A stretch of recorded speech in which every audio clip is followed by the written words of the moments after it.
स्वागत है आप सभी का आपके अपने चैनल एकलव्य एजुकेशन सेंटर के इस नए वीडियो में। दोस्तों, आज की इस वीडियो में हम यह जानने का प्रयास करेंगे कि नवंबर के महीने में भिंडी की खेती करने का सही रणनीति क्या है, और इसके साथ साथ यह भी जानने का प्रयास करेंगे कि नवंबर के महीने में बोई जाने वाली भिंडी की टॉप 5 वैरायटी कौन कौन सी है, जिसकी खेती करके हम कम समय में कम लागत में ज़्यादा से ज़्यादा लाभ प्राप्त करने में सफल हो सकते हैं। और इसके साथ साथ यह भी जानने का प्रयास करेंगे कि हम अपने भिंडी की फसल में कौन कौन से खादों का प्रयोग करें, कौन कौन से दवाओं का स्प्रे करें, जिससे जो हमारा भिंडी का फसल है वो हमें ज़्यादा से ज़्यादा लाभ देने में सक्षम हो सके, यानी उसमें ज़्यादा से ज़्यादा फूल और फल लगने की संभावनाएं बढ़ सके। अर्थात नवंबर के महीने में भिंडी की खेती करने के एक एक बिंदु पर हम विस्तार से जानकारी प्राप्त करने की कोशिश करेंगे इस वीडियो में। तो चलिए इस बेहद ही महत्वपूर्ण वीडियो की शुरुआत करते हैं। जैसा कि आप जानते ही हैं कि भिंडी एक ऐसी फसल है जिसकी खेती करके महज 60 से 65 दिनों के अंतर्गत में हम अपने भिंडी की फसल से ज्यादा लाभ प्राप्त करने में सफल हो सकते हैं।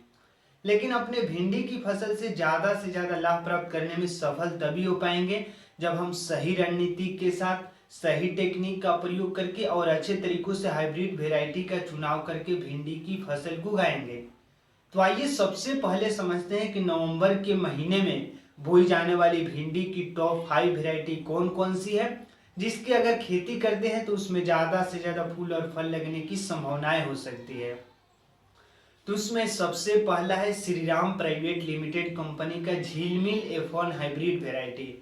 और इसकी खेती लगभग सभी प्रकार के मिट्टी में किया जा सकता है। और झीलमिल F1 हाइब्रिड वेराइटी बेहद ही लोकप्रिय हाइब्रिड वेराइटी है भिंडी की खेती करने के लिए।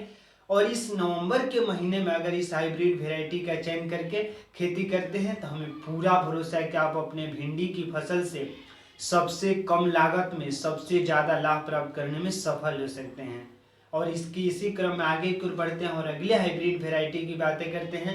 तो अगला हाइब्रिड वेराइटी है VNR 999। और VNR 999 भी भिंडी की खेती करने के लिए बेहद ही लोकप्रिय हाइब्रिड वेराइटी है और बेहद ही उन्नत किस्म का हाइब्रिड वेराइटी है। तो इस तरह से हम VNR 999 का भी चयन कर सकते हैं। और उसी क्रम में आगे की ओर बढ़ते हैं और अगले हाइब्रिड वेराइटी की जो बातें करते हैं। तो अगला है अर्का अनामिका और अर्का अभय। अर्का अनामिका और अर्का अभय भिंडी की एक ऐसी हाइब्रिड वेराइटी है जो यल्वेन मोजेक विषाणु से खुद की रक्षा करती है। और यल्वेन मोजेक विषाणु भिंडी के सबसे खतरनाक रोगों में से एक है। यानी अगर आपके भिंडी के फसल में एक बार यल्वेन मोजेक विषाणु जैसे रोग लग जाते हैं तो निश्चित तौर पर हम अपने भिंडी की फसल से लाभ प्राप्त करने में सफल नहीं हो पाएंगे। क्योंकि जैसे ही यल्वेन मोजेक विषाणु जैसे रोग लग जाएंगे भिंडी के पौधे में, तो जो भिंडी का पौधा है उसकी पत्तियां पूरी तरीकों से पीली हो जाएंगी। और जिससे जो हमारा भिंडी का पौधा है वो सूर्य से प्रकाश के माध्यम से फोटोसिंथेसिस की प्रक्रियाओं के द्वारा भोजन को प्राप्त नहीं कर पाएगा, क्योंकि फोटोसिंथेसिस की प्रक्रिया पूरी तरीकों से रुक जाती है। और जिससे जो हमारा भिंडी का पौधा है उसका ग्रोथ भी रुक जाता है और उसमें ज़्यादा से ज़्यादा फूल और फल लगने की संभावनाएं भी समाप्त हो जाती है।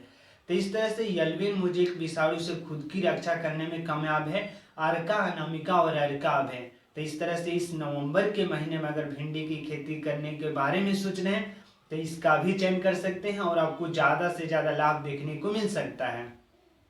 और उसी क्रम में आगे की ओर बढ़ते हैं और अगले हाइब्रिड वेराइटी की जो बातें करते हैं। तो अगला हाइब्रिड वेराइटी है राधिका भिंडी।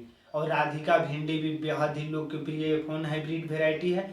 और इसकी भी चयन करके इस नवंबर के महीने में आप अपनी भिंडी की फसल से सबसे कम लागत में ज़्यादा से ज़्यादा लाभ प्राप्त करने में सफल हो सकते हैं। तो इस तरह से आपके सामने 5 ऑप्शंस मौजूद है भिंडी की खेती करने के लिए। अगर इनमें से किसी एक का चयन करते हैं और इस नवंबर के महीने में भिंडी की फसल को उगाते हैं तो निश्चित तौर पर आपको केवल लाभ ही हो सकता है। लेकिन हमें यह भी ध्यान में रखना होगा कि केवल एकमात्र अच्छे तरीकों से हाइब्रिड वेराइटी के चयन कर लेने से ही हम अपने भिंडी की फसल से ज़्यादा लाभ प्राप्त करने में सफल नहीं हो पाएंगे। हमें अच्छे तरीकों से अपनी मिट्टी का भी चुनाव करना है और मिट्टी के अनुसार हाइब्रिड वेराइटी का चयन करना होगा। यानी जैसे अगर मिट्टी की जांच कर लेते हैं, अच्छे तरीकों से मिट्टी की चुनाव कर लेते हैं तो हमें लाभ प्राप्त करने में सफलताएं मिल सकती है। जैसे अगर मिट्टी की जांच कर लेते हैं तो हमारे मिट्टी में कौन कौन सी खादों की कमी है, कौन कौन से मतलब उसका पीएच वैल्यू क्या है, इन तमाम पहलुओं को हम जानकारी प्राप्त कर लेते हैं। जैसे अगर मिट्टी की जांच कर लेते हैं और उस अनुसार अगर हाइब्रिड वेराइटी की चयन करके वहां पर खेती करते हैं तो हमें ज़्यादा से ज़्यादा लाभ होने की संभावनाएं रहती है। जैसे अगर मिट्टी की जांच कर लेते हैं और हमारे मिट्टी में अगर कैल्शियम की कमी है, नाइट्रोजन, फास्फोरस, जाइम, जिंक जैसे खादों की कमी है तो उसको हम पूर्ति कर सकते हैं, क्योंकि अगर जानकारी रहती है खादों की कमी की तो हम आसानी से उसकी पूर्ति करके अपने भिंडी की फसल से लाभ प्राप्त करने में सफल हो सकते हैं। तो इस तरह से सही रणनीति के साथ एक बार अपनी मिट्टी की भी जांच कर लेनी है। जब हम पीएच वैल्यू की बातें करते हैं तो पीएच वैल्यू होना चाहिए 6.0 से लेकर 6.5 के बीच में। अगर इस वैल्यू के अंतर्गत में आपका मिट्टी का पीएच मान रहता है तो निश्चित तौर पर जो आपका भिंडी का पौधा वह जल्दी से ग्रोथ कर सकेगा। और कोई भी पौधा अगर जल्दी से ग्रोथ कर रहा है तो निश्चित तौर पर वह ज़्यादा से ज़्यादा उसमें फूल लगने की संभावनाएं भी बढ़ेंगी। तो इस तरह से हमें पीएच वैल्यू की भी जांच कर लेनी है, उसमें मिट्टी में कौन कौन सी खादों की कमी है इसकी जानकारी प्राप्त कर लेनी है। और उसके बाद जैसे ही हमारा भिंडी का पौधा लगभग 20 से 25 दिनों का हो जाए तो उसमें हमें सही रणनीति के साथ एक बार खादों का प्रयोग कर देना है।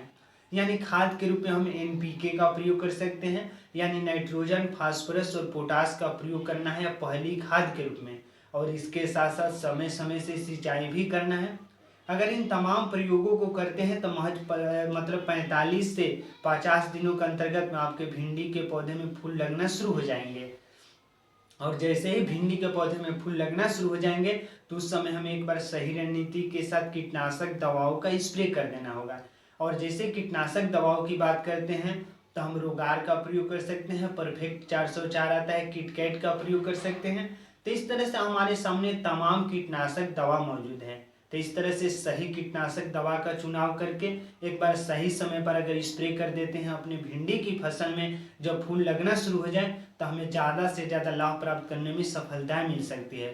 क्योंकि अगर भिंडी के पौधे में लगे प्रत्येक फूल को अगर फल में तब्दील करने में सफल हो रहे हैं तो निश्चित तौर पर हमें केवल लाभ ही हो सकता है। तो इस तरह से सही रणनीति के साथ जब फूल लगना शुरू हो जाए भिंडी के पौधे में तो एक बार हमें कीटनाशक दवाओं का स्प्रे कर देना है।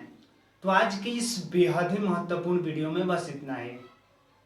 अगर आप हमारे चैनल के साथ नए जुड़े हैं और वीडियो अच्छा लग रहा है, कुछ सीख पा रहे हैं इस वीडियो के माध्यम से, तो हमारे चैनल को कर दीजिए सब्सक्राइब, ताकि हमारे द्वारा अपलोड किया गया हर वीडियो आपके पास सबसे पहले पहुंच जाए।